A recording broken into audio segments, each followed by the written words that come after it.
اعوذ باللہ من الشیطان الرجیم بسم اللہ الرحمن الرحیم اللہم صلی علی سیدنا و مولانا محمد وبارک وسلم مولاي صل وسلم دائما ابدا على حبيبك خير الخلق كلهم يا رب بالمصطفى بلغ مقاصدنا واغفر لنا ما مضى يا واسع الكرم. محترم ناظرین اکرام، السلام علیکم ورحمۃ اللہ وبرکاتہ. میں ہوں آپ کا میزبان حافظ حامد رضا اور آپ دیکھ رہے ہیں پروگرام نور ہدایت. ناظرین، آپ جانتے ہیں نور ہدایت میں ہم آپ کی ملاقات علماء اکرام سے کرواتے ہیں، جن سے ہم کرتے ہیں سوالات اور جاننے کی کوشش کرتے ہیں دین اسلام کے حوالے سے معلومات. آج کے ہمارے معزز مہمان پہلے بھی نور ہدایت ٹیم کا حصہ بن چکے ہیں، ہمارے پروگرام کو رونق بخش چکے ہیں. میری مراد حضرت علامہ مولانا محسن علی نقشبندی دامت برکاتہ عالیہ. السلام علیکم علامہ صاحب. وعلیکم السلام ورحمۃ اللہ وبرکاتہ. کیسے مزاج؟ خیریت سے؟ الحمدللہ، اللہ کا کرم. آپ کا بہت بہت شکریہ، تشریف آوری کا بہت بہت شکریہ. اور سب سے پہلے آپ کو شادی کی مبارکباد پیش کرنا چاہوں گا. خیر مبارک. سرکار دو عالم صلی اللہ علیہ وسلم کی حسین سنت، ساری سنتیں حسین ہیں، یہ بھی حسین سنت ہے. اس پر آپ نے عمل کیا. اللہ رب العزت اس نئی زندگی کو آپ کے لیے باعث رحمت بنائے، باعث مسرت بنائے. ہماری دعائیں ہیں، ہمیشہ آپ کے ساتھ دعائیں رہیں گی. آپ تشریف لائے، بہت شکریہ. ناظرین، آج کا ہمارا موضوع جھوٹ بولنے کے نقصانات اور جھوٹ سے بچنے کے فوائد، اس پر آج ہم گفتگو کریں گے اور ہم جانیں گے کہ اللہ رب العزت نے قرآن مجید و فرقان حمید میں اس حوالے سے کیا ارشادات فرمائے ہیں اور سرکار دو عالم صلی اللہ علیہ وآلہ وسلم نے جھوٹ سے بچنے کے لیے کیا کچھ فرما رکھا ہے. اور ہم علماء اکرام سے سیکھیں گے، کیونکہ اس وقت ہمارے معاشرے میں جھوٹ اتنا عام ہو چکا ہے کہ جس گفتگو میں جھوٹ نہ ہو اس گفتگو میں مزہ ہی نہیں آتا. چاہے وہ گفتگو جھوٹ مذاق میں بولا جائے، چاہے وہ حقیقت پر مبنی بولا جائے، چاہے اس نیت کے ساتھ، اس ارادے کے ساتھ بولا جائے کہ ابھی بول دیتا ہوں، تھوڑی دیر بعد میں کلیئر کر دوں گا، جھوٹ تو ہو گیا نا. ہم یہ علامہ صاحب سے آج جاننے کی کوشش کریں گے کہ اس کے کتنے نقصانات ہیں، جھوٹ سے بچنا کتنے فوائد ہیں. علامہ صاحب ارشاد فرمائیے. اللہ رب العزت نے قرآن مجید ہمارے لیے یقیناً ہر چیز پرووائڈ کرتا ہے، ہر چیز ہمیں قرآن سے ملتی ہے. جھوٹ کے حوالے سے قرآن کیا فرماتا ہے؟ الحمدللہ رب العالمین والصلاة والسلام علی سید المرسلین.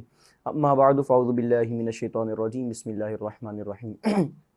حامد بھائی، سب سے پہلے میں آپ کا شکریہ ادا کرتا ہوں کہ آپ نے مجھے یہاں پر مدعو کیا. اللہ تبارک تعالیٰ آپ کو اور وینس ٹی وی کے تمام ممبران کو اور کارکنان کو تمامی کو برکتیں عطا فرمائے. حامد بھائی، جھوٹ کے بارے میں قرآن پاک میں پڑھنے سے پہلے میں چاہوں گا کہ جھوٹ کی تعریف پہلے بیان کروں کہ جھوٹ کہتے کسے ہیں. تو جھوٹ اردو کا لفظ ہے اور جس کے معنی خلاف واقعہ بات کہنا، مطلب کوئی واقعہ نہ ہوا ہو اور اس کے خلاف وہ بات بیان کرنا، اسے جھوٹ کہتے ہیں. اور جھوٹ عربی میں کذب کو کہتے ہیں، یعنی جھوٹ بولنا. اب اگر اس کی اصطلاحی تعریف دیکھی جائے تو یوں بنے گی: اپنے کچھ فائدے کی خاطر یا اپنی عزت کے بچانے کی خاطر یا پھر کسی کا کوئی ناجائز مال ہڑپ کرنے کی خاطر جو بیان میں غلطی کرنا، بیان کو خلاف کر کے بیان کرنا، یہ کہلاتا ہے جھوٹ. اب اللہ تبارک و تعالیٰ نے قرآن پاک میں، اس سے پہلے میں تمہید باندھوں گا وہ یہ کہ اگر دنیا کے اندر تمام مذاہب کو دیکھا جائے، جتنے بھی قابل شمار مذاہب ہیں یا گروہ ہیں یا مسلک ہیں، تمامی کے اندر ایک بات متحد ہے، وہ یہ ہے کہ جھوٹ کو تمامی مذاہب کے اندر، تمامی مسالک کے اندر اور تمامی گروہ کے اندر عیب دار سمجھا جاتا ہے. ہاں جی، عیب دار سمجھا جاتا ہے اور اسے باقاعدہ طور پر ایک گناہ اور ایک فطری طور پر ایک مطلب اس سے کراہیت اختیار کرنے والا ہر بندہ اس کو جانتا ہے باقاعدہ طور پر. اب اگر قرآن پاک کا مطالعہ کیا جائے تو اللہ تبارک و تعالیٰ نے قرآن پاک میں جھوٹ کے بارے میں ارشاد فرمایا: لعنت اللہ علی الکاذبین، کہ جھوٹوں پر اللہ کی لعنت ہو. جھوٹ کی تعریف بیان ہو گئی. اب اللہ کی لعنت جھوٹوں پر. اب اس سے ذرا اندازہ کیجئے کہ جھوٹ بولنا کتنا بڑا گناہ ہے اور کتنا بڑا کبھی گناہ ہے کہ جس کے بارے میں خود اللہ تعالیٰ نے خود فرما دیا کہ جھوٹوں پر اللہ کی لعنت ہے. اور دوسری جگہ پر اللہ تعالیٰ نے ارشاد فرمایا: وَاجْتَنِبُوا قَوْلَ الزُّورِ، اور بچتے رہو کذب بیانی سے، یعنی جھوٹ بولنے سے بچتے رہو. یہ پوری آیت کریمہ یہ ہے: وَاجْتَنِبُوا مِنَ الْأَوْثَانِ وَاجْتَنِبُوا قَوْلَ الزُّورِ، کہ آپ جو ہے وہ گندگی سے بھی بچتے رہو، مطلب جو بت وغیرہ ہے، بت پرستی سے بھی بچتے رہو اور اسی کے ساتھ ساتھ جھوٹ سے بھی بچتے رہو. اب ذرا دیکھیے کہ پہلے بت پرستی کا ذکر ہوا، اس کے بعد جھوٹ کا ذکر ہوا. علماء کرام لکھتے ہیں کہ جس طرح بت پرستی ایک گندی مطلب ایک گندی چیز ہے، اس کے اندر پڑ جانے والا بندہ اپنے آپ کو بھی گندا کرتا ہے، اپنے معاشرے کو بھی گندا کرتا ہے اور اپنی آخرت اور دنیا کو بھی گندا کرتا ہے، ٹھیک اسی طرح جھوٹ بولنے والا بندہ بھی اپنے معاشرے کو بھی خراب کرتا ہے، اپنی دنیا کو بھی خراب کرتا ہے اور اپنی آخرت کو بھی داؤ میں لگا دیتا ہے. کتنی بڑی بات ہے واقعی. اگر روزانہ دن میں ہزاروں جھوٹ بول رہے ہوتے ہیں. اچھا حضرت، نقصانات کی اگر میں بات کروں تو ہمیں ایک نقصان تو یہ نظر آتا ہے، سب سے بڑا نقصان کہ اللہ کی لعنت. اس کے علاوہ بھی ارشاد فرمائیے. حامد بھائی سب سے بڑی بات یہ کہ اللہ کی لعنت، اور جس بندے پر اللہ کی لعنت ہو جائے تو اس پر صرف اللہ کی لعنت نہیں ہوتی بلکہ ملائکہ کی بھی لعنت ہوتی ہے، اور حضور علیہ الصلوۃ والسلام کی بھی لعنت، اور تمام لوگوں کی بھی لعنت ہوتی ہے. اس کی باقاعدہ تفصیل ملتی ہے ہمیں. اور جھوٹ کا جو سب سے بڑا نقصان ہے وہ یہ کہ بندے کا اعتماد ختم ہو جاتا ہے، بندے پر سے اعتماد اٹھ جاتا ہے. اگر ایک مرتبہ آپ سے جھوٹ بولوں گا یا دوسری بار کوئی بندہ کسی سے جھوٹ بولے گا تو تیسری بار جب وہ اگرچہ وہ سچ ہی کہہ رہا ہوگا تو سامنے والے بندے کو اس پر اعتماد نہیں ہوگا، کیونکہ اس کی وجہ یہ کہ وہ جھوٹ بول بول کر اتنا پک چکا ہے کہ اب جو ہے سامنے والا اس پر اعتماد کرنے کے لیے راضی نہیں ہے. تو سب سے بڑی وجہ جھوٹ کی نقصان جو جھوٹ کا سب سے بڑا نقصان ہی ہوتا ہے کہ بندہ اپنا اعتماد کھو دیتا ہے. اعتماد کے ساتھ ساتھ معاشرے میں اس قدر فسادات برپا ہوں گے کہ جس کو سنبھالنا مشکل ہو جائے گا. اللہ تعالیٰ حضور علیہ الصلوۃ والسلام نے حدیث مبارکہ میں بیان فرمایا کہ ایک آدمی کے جھوٹا ہونے کے لیے یہ بات کافی ہے کہ وہ ہر سنی سنائی بات آگے پھیلا دے. تو لہٰذا ہم سبھی کو چاہیے کہ جب بھی کوئی بات سنیں، جب کوئی ہم معاملہ دیکھیں، جب کوئی بات ہمارے سامنے آئے تو ہم سبھی کو چاہیے کہ پہلے اس کی تصدیق کریں. اگر وہ واقعی ایسا ہو تو اسے بیان کریں، وگرنہ اسے بیان کرنے سے بچیں. اور جھوٹ کے اگر نقصانات کا مطالعہ کیا جائے تو جھوٹ کا نقصانوں میں سے ایک نقصان یہ بھی ہے کہ بندہ جو ہے باقاعدہ طور پر گندگی کے اندر لگ جاتا ہے، اور ایک جھوٹ بولنے کی وجہ سے 10 جھوٹ بولنے پڑتے ہیں. دیکھا ہوگا آپ نے، مثال کے طور پہ کسی بندے نے پوچھا بھائی کہاں گئے تھے، کہا کہ جی میں صدر گیا تھا. اب اس نے بولا کیا لینے گئے تھے، تو کہا کہ میں یہ چیز لینے گیا تھا. بولے کتنے کی ملی، تو پھر 500 کی ملی. ایک جھوٹ بولنے کی وجہ سے 10 جھوٹ بولنے پڑیں گے. حضور علیہ الصلوۃ والسلام کے پاس ایک شخص آیا اور اس نے کہا کہ یا رسول اللہ صلی اللہ تعالیٰ علیہ وسلم یہ بتائیے کیا مسلمان بخیل ہو سکتا ہے؟ تو حضور علیہ الصلوۃ والسلام نے کہا کہ ہاں بخیل ہو سکتا ہے. تو پھر کہا یا رسول اللہ صلی اللہ تعالیٰ وسلم کیا مسلمان ریاکار ہو سکتا ہے؟ تو حضور علیہ الصلوۃ والسلام نے کہا بالکل ہو سکتا ہے. لیکن پھر اس کے بعد اس نے پوچھا یا رسول اللہ صلی اللہ تعالیٰ علیہ وسلم کیا ایک مسلمان جھوٹا ہو سکتا ہے؟ تو حضور علیہ الصلوۃ والسلام نے فرمایا نہیں، کبھی بھی ایک مسلمان جھوٹا نہیں ہو سکتا. اور اتنی مرتبہ ارشاد فرمایا، راوی کہتے ہیں کہ مجھے لگا کہ حضور علیہ الصلوۃ والسلام بار بار یہ بیان کرتے ہی رہیں گے کرتے ہی رہیں گے کرتے ہی رہیں گے اور خاموش ہی نہ ہوں گے. حضور علیہ الصلوۃ والسلام نے اتنی دفعہ تاکید کے ساتھ بیان فرمایا کہ مسلمان کبھی بھی جھوٹا نہیں ہو سکتا، مسلمان کبھی بھی جھوٹا نہیں ہو سکتا، مسلمان کبھی بھی جھوٹا نہیں ہو سکتا. تو ان روایات کو دیکھیں، اگر ان کے اندر غور کریں تو حضور علیہ الصلوۃ والسلام کی تعلیمات اور قرآن پاک کے احکامات کے مطابق جھوٹا شخص واقعی طور پر اپنی اعتماد کو بھی کھو دیتا ہے، اور اسی طرح معاشرے کے اندر ایک گندا بندے کے طور پر اسے پہچانا جاتا ہے.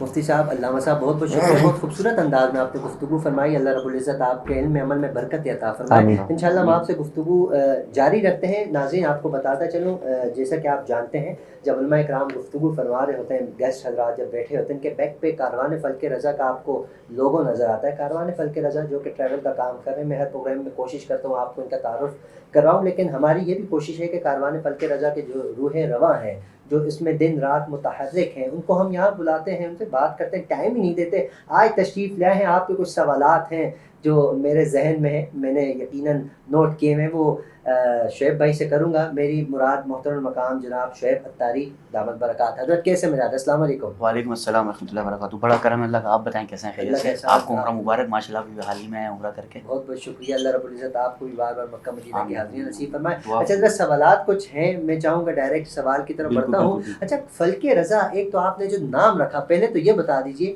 فلک رضا یہ نام رکھنے کی وجہ کیا تھی؟ نام آپ اپنے نام پر بھی رکھ سکتے تھے، رضا کا پلیز تھوڑا بتا دیں. رضا کا بتانے کا مقصد ہے کہ رضا جو ہیں، اے رضا ہر کام کا ایک وقت ہے. تو امام احمد رضا خان بریلوی رحمۃ اللہ علیہ کے نام سے انسپائر ہو کے میں نے رضا کو سلیکٹ کیا. اور پھر فلک، الحمدللہ عز و جل سنیت کے اندر امام احمد رضا خان بریلوی رحمۃ اللہ علیہ کا جو نام ہے وہ فلک پہ چمک رہا ہے اور چمکتا رہے گا. تو یہی وجہ ہے فلک رضا. فلک رضا نام بہت خوبصورت، کام بھی بہت خوبصورت، آپ کی شخصیت بھی بہت خوبصورت ہے. اچھا میں نے دیکھا ہے بہت سے لوگوں کی شکایات ہوتی ہیں کہ بھائی جو ہوٹل بتایا جاتا ہے اس میں تھوڑا ڈیلے ہو جاتا ہے، بڑے معاملات ہوتے ہیں، یہ آخر کیوں، کیا وجہ پیش آتی ہے؟ پچھلے ایک مہینے کا اگر میں آپ کو بتاؤں، کیونکہ ہم جتنے بھی ایجنٹ حضرات ہیں، میں آج یہاں پہ میں سب کی طرف سے ایک بات کرنا چاہ رہا ہوں. ہم نے پچھلا ایک مہینہ بڑا سخت گزارا ہے. وہ کیسے؟ وجہ یہ ہوئی کہ ہم یہاں پہ بکنگز کرتے ہیں اور پھر وہ پیسہ ہم یہاں سے ریمیڈنس کے ذریعے وہاں پہ بھیجتے ہیں. ہم ہوٹل بک کر لیتے ہیں، ٹرانسپورٹ بک کرتے ہیں، اور یہ ہمارا ایک کرائٹیریا ہے کام کا. تو ہوتا یہ ہے کہ وہی پریکٹس تھی، ہر سب چیزیں وہی چل رہی ہیں. 1 رجب کو سعودی گورنمنٹ کیونکہ وہ کنگ ہیں، وہ اونر ہیں، ہم کرایہ دار ہیں، ہم کرایہ دے کے چیزیں اٹھاتے ہیں. وہ اونر ہیں پورے مدینے کے. تو مدینے کے بادشاہ نے ایک سرکولر جاری کر دیا بغیر یہ سوچے سمجھے کہ میں کیا کرنے جا رہا ہوں، بس میں نے کر دیا کیونکہ میں بادشاہ ہوں، یعنی کہ وہ بادشاہ ہے.